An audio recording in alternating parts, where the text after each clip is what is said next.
Well, hello, everybody. My name is Sarah, and this is Pearls of Wisdom with Clean Intermittent Fasting and my OMAD that comes between 1 and 2 every day, like clockwork, just like the growl in my stomach happens at between 5 and 6 every morning that I ignore, but I still have it. Anyway, welcome. If you're new here, this channel is kind of geared to older women like me and men that are veterans of the diet culture, veterans of dieting, veterans of, I'm going to give one more try, veterans of now I have to do it again, veterans of being addicted to the scale, veterans, all over the place. We all qualify in so many different areas of what we did continuously, like insanity is doing the same thing over and over again and thinking it'll turn out different. Like, how many times did you return to Weight Watchers before you went, you know what? This is still the same. Maybe the points changed. Maybe the WW leader changed, but it's still all the same. It's not my food program. It's not your food program. It's somebody else's food program. And if you're like me, the one and only time that I did go to Weight Watchers, I lost 17 pounds, and then that was it. And around that time, keto began trending, so I kind of glommed onto that. Then I glommed onto 2 meals a day, then 1 meal a day. Then I did a little stint of carnivore for a while. And now what I do is I clean intermittent fast for 21, 22 hours every day. And then I have my feast. Usually when I get home from work, I work 6 to noon. And so I have it between 1 and 2. And I just enjoy anything that I want. I no longer have deprivation in my food plan. For me, this works. Eating what I love, eating because I can, and then another hack that I've thrown into the mix is taking probably a 1-mile walk immediately after dining for the blood sugar, along with a 1/4 teaspoon of Ceylon cinnamon. So far, I've only seen it from Amazon. It's not Saigon cinnamon, it's Ceylon cinnamon. That's because somebody said it, and I'll believe it. So doesn't matter to me. It's the same as having the Saigon, except it's Ceylon, so I'm doing that. I have a 1/4 teaspoon right before I have my supplements, right after I finished eating. And then it's like, you're done, girly, for the rest of the day. I take my walk, and then if there was any part of me that thought I might have still been hungry after my feast, because sometimes it happens. Sometimes the voracity of of what I eat, my appetite is just so strong. Like yesterday, usually I have 1 slice of When Pigs Fly bread, and with butter, sometimes with butter and peanut butter. And I was so hungry. I had a king-size Thomas's English muffin, both halves. I was just so hungry still. And then it quelled. I did my walk, and then, during my walk, it's the distraction, it's something else, and it all worked out. And I didn't have to have anything else. Rarely, I mean, once in a gazillion trillion years, have I had to go back and have something after I've done all of those things, the walk, the water, the supplements, and felt that I still needed one more thing to head over to, satiated, the world of satiation. So, I mean, really, I can't even remember if I did, when I did, but, just to be on the, whatever side, there probably has been a couple of times. I know that when I've gone to a social event and I get home around 6:30, I usually feel like I didn't eat enough. I'm kind of in public company, and I have a big appetite. And so while other people, probably had their 2 squares and 3 snacks before they sat down to dinner, for me, it's going to be the meal. And so I'm ready. I got the napkin coming out of my neck, and I am ready with my knife and fork and my feast in front of me. But it wasn't always so easy, and finding what works for you can be a long work in progress. Sometimes it takes, a couple of years, sometimes it takes more than that. And then the tweaking that I've done along the way, I love vegetables. I just do. And so I'm really like a vegetarian that has a little piece of meat every day. Today, my choice of meat was, no, I know what it was. It was Nature's Promise, or Open Nature, that's the Shaw's version, Open Nature boneless chicken thighs. And I just, sauteed, roasted a pound, 1.4 pounds a few days ago.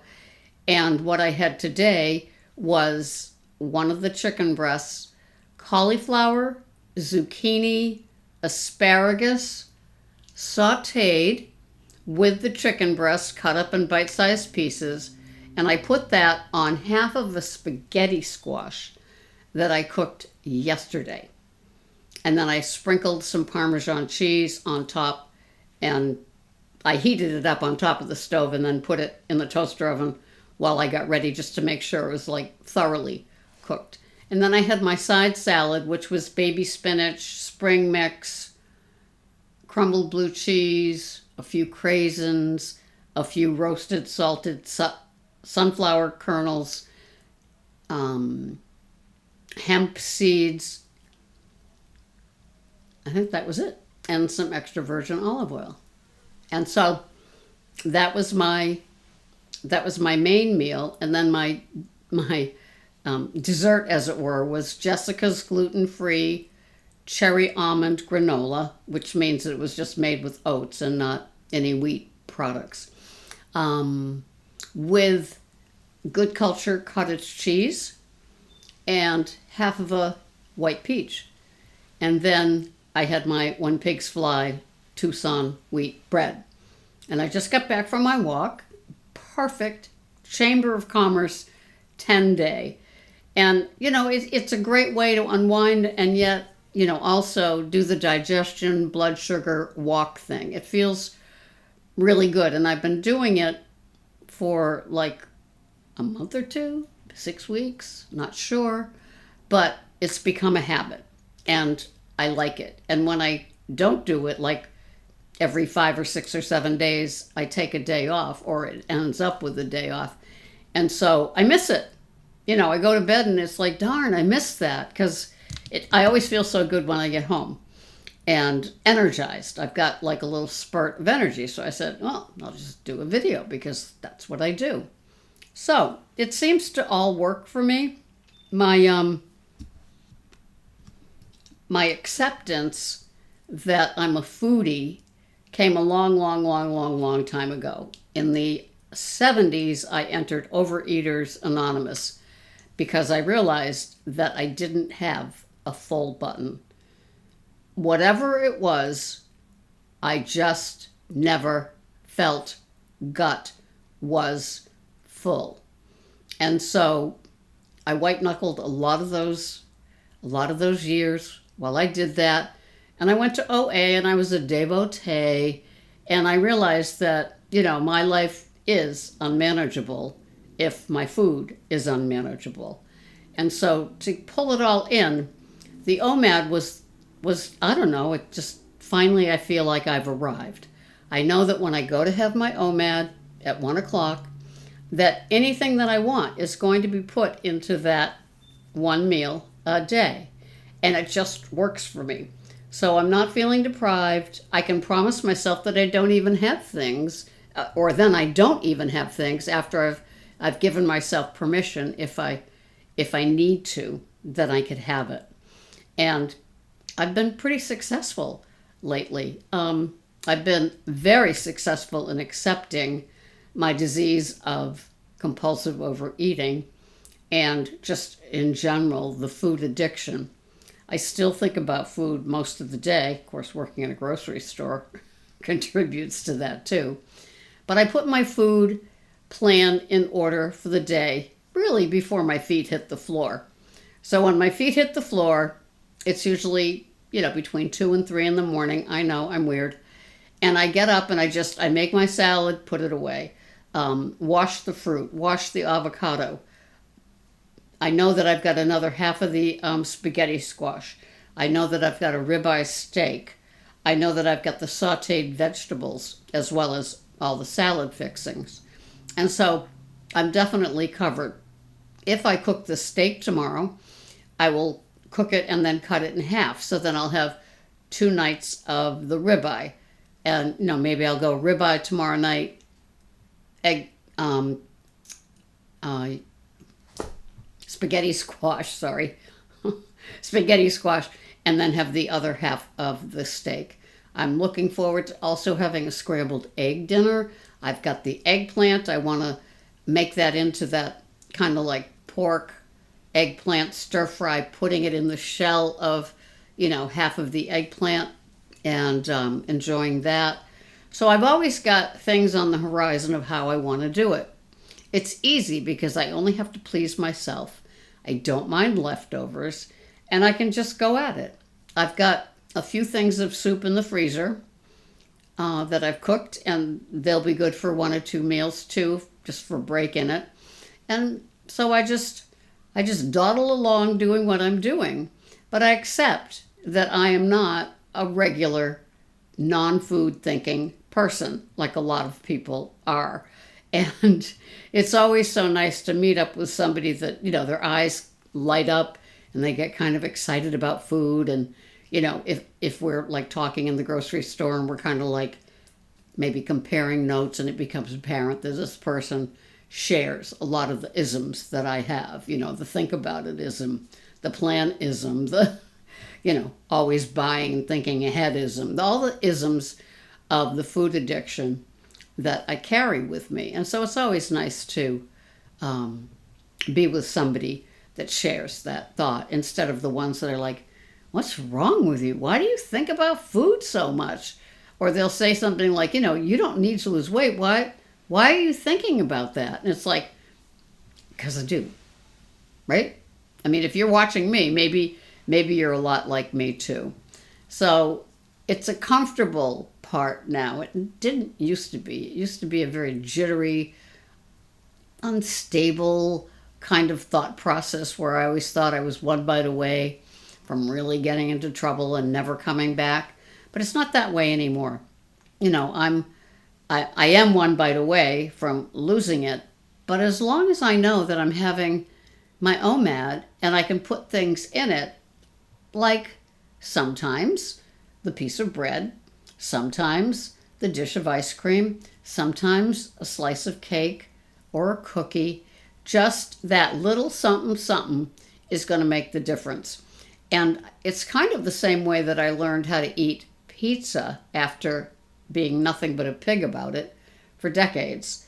And I learned that I could have my salad and then a couple of pieces of pizza, maybe 3, put the rest away, and all that. I don't have to eat 6 slices, feel so disgusted. I pour coffee grounds on the other 2 slices, and I'm never going to have it again. I mean, raise your hand if you've ever eaten way too much and then, make these promises in the dark that never come true.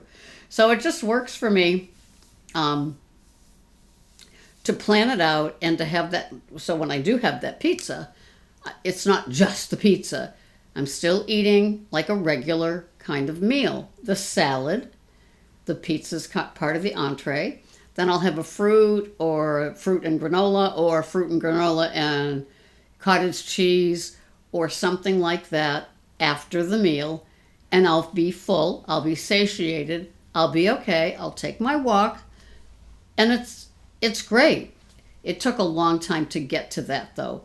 It took a long time of acting as if I was normal to really get to feeling normal and being comfortable with the idea that I'm going to put half to 3/4 of the pizza away in the fridge, and I will make other meals of it for the next couple of days.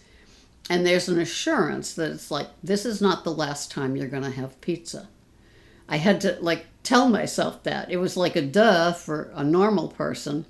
But for somebody like me, I don't have to eat the whole thing now because I'm never going to have it again. Because, of course, tomorrow I'm going to go on that strict point counting diet or weighing and measuring diet or somebody else's, what worked for them. And like almost everything in it, you still have to have 4 meals a day or 3 meals a day or snacks or breakfast. I don't ever want breakfast. I don't ever want 2 meals a day. I want my 1 meal a day. I'm fully adapted to the clean intermittent fasting and the OMAD. So the rest is really head work because, this is where I do the planning of the menu for the next few days, what's left over. I buy the best that I can, like meaning organic, sometimes mostly grass-fed. I don't buy organic peaches, though, because the ones we have are just so great. Just scrub and dub them a little bit more carefully. But, I spend a lot of money on food for just one. And so with the high quality of things, I eat them until they're gone. I do not throw out something. In fact, I bought one of the tubs, the bigger ones, the 10-ounce ones, of organic spring mix. And the Best By date on it was 2 days from now. No, 6 days from now. And this morning I opened it, and that funky smell when the things go a little bit bad and everything's starting to get kind of wet, as if water was dumped into it, but it's just the, kind of like the decaying of the spring mix lettuces. Spinach lasts a whole lot longer. And I also had a bunch of cilantro because I was having a taco salad, but I was having it with those chicken thighs instead of beef. And the cilantro was so sandy, no matter how many times, how long, how often, I kept rinsing and shaking and rinsing and shaking, and still tasted like it was dragged through a sandbox. And so I brought that back too. So now I have fresh cilantro and a fresh spring mix.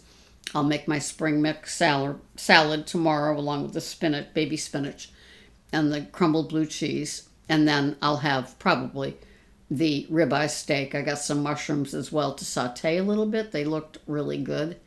And so just a little something to have with the ribeye. And I've got all those veggies that I also sauteed, the zucchini, cauliflower, asparagus mixture. And so things are good, but that's my head. So when I say it's just head work now, it's really about planning what I'm going to have, never throwing something out, never ever. Leftovers are like sacred in my fridge now. And don't nobody be touching my leftovers, because I will plan a meal around it. And say there's not, like the next time I have the chicken thigh, it's not as large as the chicken thigh that I had today. So it's just a little bit less chicken. So in that case, I will probably use more veggies in the saute thing and putting it in the spaghetti squash. So I just adjust, and use what I have, what I plan. I've got a freezer full of meats that I can, I've got a beef taco salad in me soon as well. So I've got hamburger. I take those pub burgers that I love, those real thick formed burgers, cut them in half, and then, wrap them for the freezer, put them in the stretch tight wrap, and then put them in a freezer baggie. So I'll defrost one of those. It's like 4 to 6 ounces of burger. And then I'll saute that, brown it, and have it with the rest of the taco salad, which I use salsa, sour cream, and either guacamole or a real avocado. And I just went and bought 6 of those teeny weeny little avocados at Trader Joe's. Have you seen them? So instead of getting regular size avocados, cutting one in half, and then cutting half off the other half the next day because it goes brown so fast, especially in this summer, on the summer days, I can use the whole little teeny weeny avocado, both halves, and it's perfect. And there's nothing going bad with a summer day beating on a room temperature avocado. Sure does accelerate it going bad. So, it's just my style. And I have a calmness now because I've got a nice routine. I'll be online, and as often is the case, along they'll be like, oh, wow, this is a great recipe. I want to make it. This one, just for example, is pulled pork enchiladas. I also had a Thai salad one that seemed very interesting to me. And have you ever seen the green cabbage where they thick slice it and then kind of dip it in the batter and kind of fry it up like it's like eggplant or something like that? That looks delicious too. And you don't even have to keep making it into something Italian.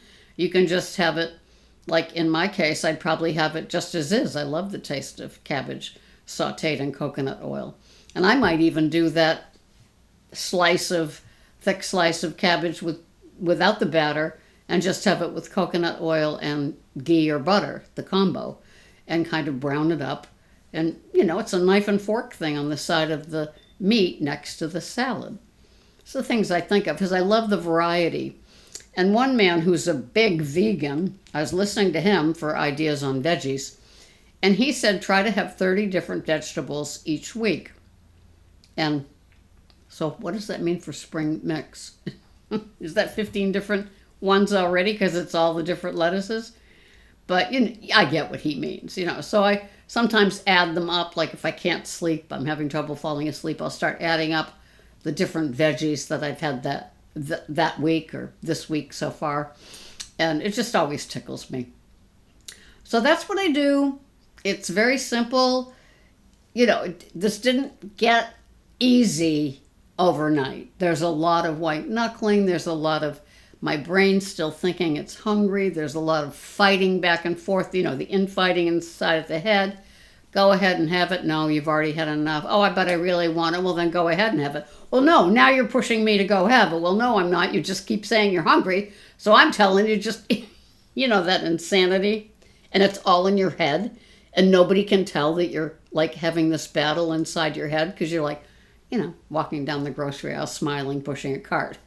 So one day at a time, it does get easier. It does get more normal and routine, and you can be more dependent. It's a more dependable way of eating, a way of life.